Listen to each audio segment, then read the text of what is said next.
اعوذ باللہ من الشیطان الرجیم بسم اللہ الرحمن الرحیم نحمده ونصلی علی رسولہ الکریم وآلہ الطیبین الطاہرین المعصومین اما بعد فقد قال رسول اللہ صلی اللہ علیہ وآلہ وسلم لو کان العقل رجلا لکان الحسن صلوات بر محمد.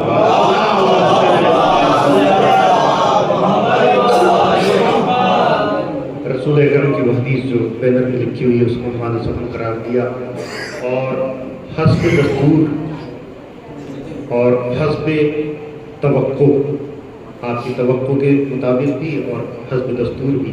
میں بڑی اختصار کے ساتھ تقریر کیا کرتا ہوں، لیکن شہر سے ملانا ہے. آج مجھے حکم ہے کہ ابھی کچھ دم میں آنے لیکن زیادہ کم خشک نہیں کروں گا.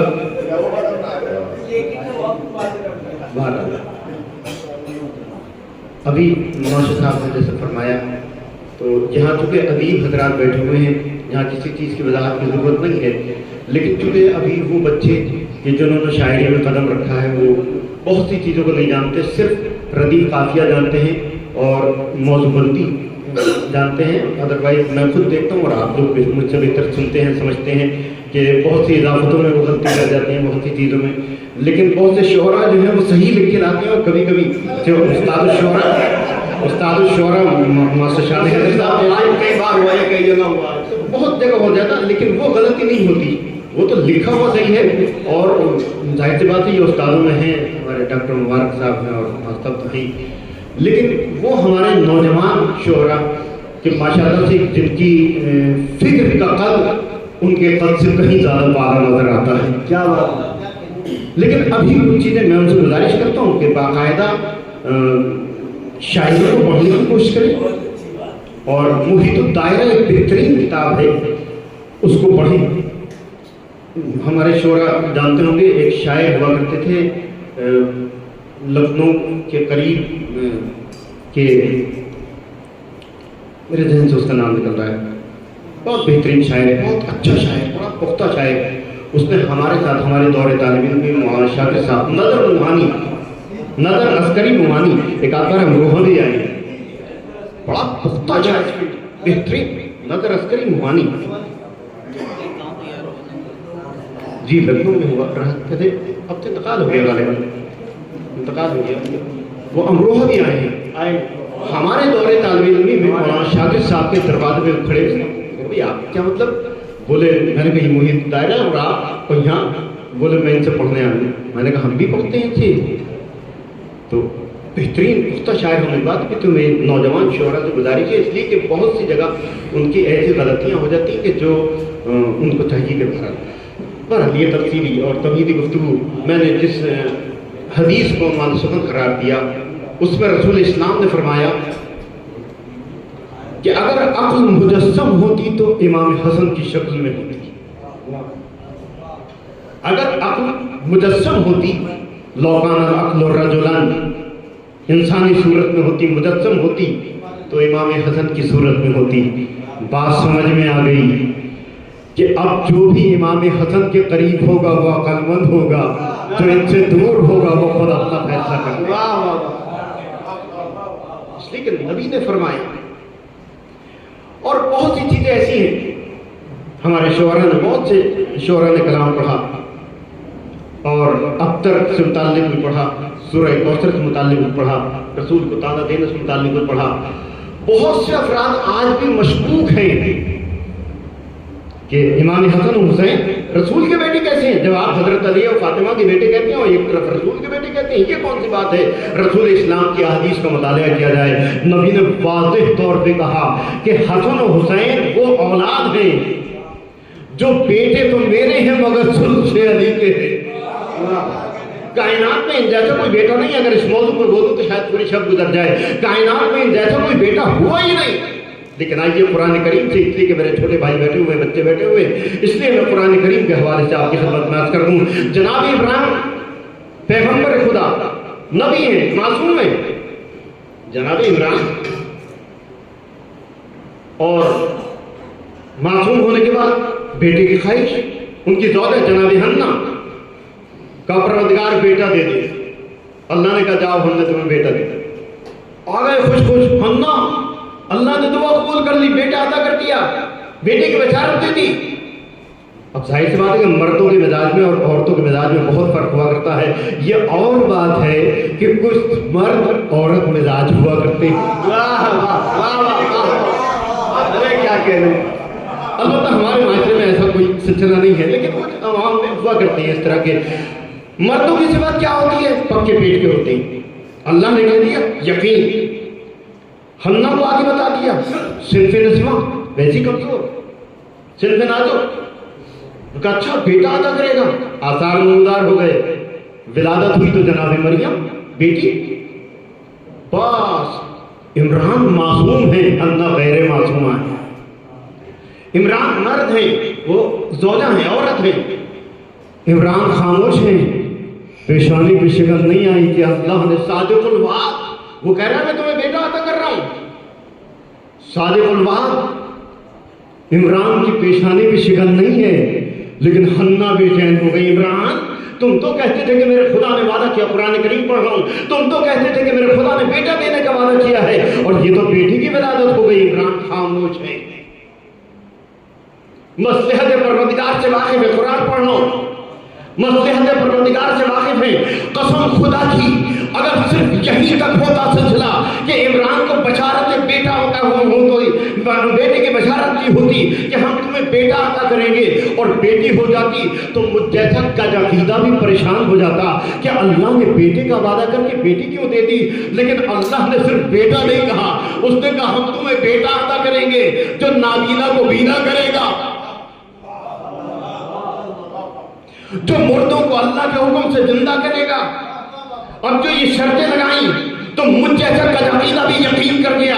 اب عمران نبی ہے، معصوم ہے، خاموش ہے. حنا بے چین ہے. کہا خاموش ہو جاؤ، اللہ کی مصلحت سے تم واقف نہیں. یہ قرآن کریم میں آپ کی خدمت میں عرض کر رہا ہوں، پوری کائنات کو چیلنج کرتے ہوئے. اب جو جناب مریم کی ولادت ہوئی تو عمران خاموش ہے، حنا بے چین ہے. عمران کو یقین تھا کہ اللہ نے مجھے بیٹا دینے کا وعدہ کیا ہے، جو بیماروں کو شفا عطا کرے گا، جو نابینا کو بینا کرے گا، جو مردوں کو اللہ کے حکم سے زندہ کرے گا. جناب مریم جب سن شعور کو پہنچی، بیت المقدس پہنچ گئی، اور پہنچنے کے بعد جبرائیل آئے. کہا کیا بات ہے؟ کہا اللہ تمہیں بیٹا عطا کر رہا ہے. کہا مجھے تو کسی نے مس بھی نہیں کیا، لم یمسسنی بشرن، مجھے تو کبھی کسی بشر نے مس بھی نہیں کیا. کہا اللہ کو مس کرنے کی ضرورت نہیں ہے، اس نے تو آدم کو بغیر ماں باپ کے پیدا کر دیا ہے. واہ واہ، یہاں ماں تو ہے، باقی تو نہیں ہے. نتیجہ یہ ہوا کہ اب جو ولادت ہوئی تو وہی آثار نمودار ہوئے. نابینا کو بینا کرتا ہوا نظر آیا، بیماروں کو شفا دیتا ہوا نظر آیا، مردوں کو اللہ کے حکم سے زندہ کرتا ہوا نظر آیا. تو میں اپنے نتیجے تک پہنچ گیا. پوری کائنات میں نے دیکھا کہیں سے کوئی آواز نہ اٹھی کہ خبردار عیسیٰ کو عمران کا بیٹا نہ کہنا. کیوں؟ اس لیے کہ اللہ نے کہا تھا. تو سب کے سب نے مانا کہ عیسیٰ عمران کے بیٹے ہیں، بس جس طرح سے عیسیٰ عمران کے بیٹے ہیں، اگرچہ مریم کے بیٹے ہیں، لیکن اس کے بعد عمران کا بیٹا کہا گیا. بالکل اسی انداز سے حسن حسین اگرچہ فاطمہ کے بیٹے ہیں، لیکن نبی کے بیٹے شمار کیے جائیں.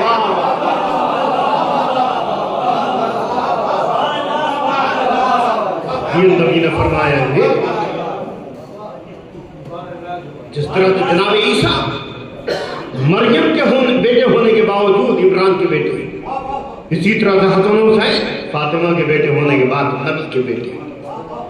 اور دوسری منزل میں نے اپنی کتاب ذکر الحسن جو پاکستان سے شائع ہوئی، اس میں بہت سی حدیث، اور اسی کے ساتھ ساتھ یہ ایران کی طرح اس سے فضائل پنجتن در سے آئے سکتا، اس لیے کہ بہت سے افراد ایسے ہیں ہمارے یہاں معاشرے میں، شیعہ بھی ہے، سنی بھی، کہ جن کا مطالعہ کم ہے. تو جب مطالعہ کم ہوتا ہے تو وہی اعتراض کا سبب بن جایا کرتا ہے.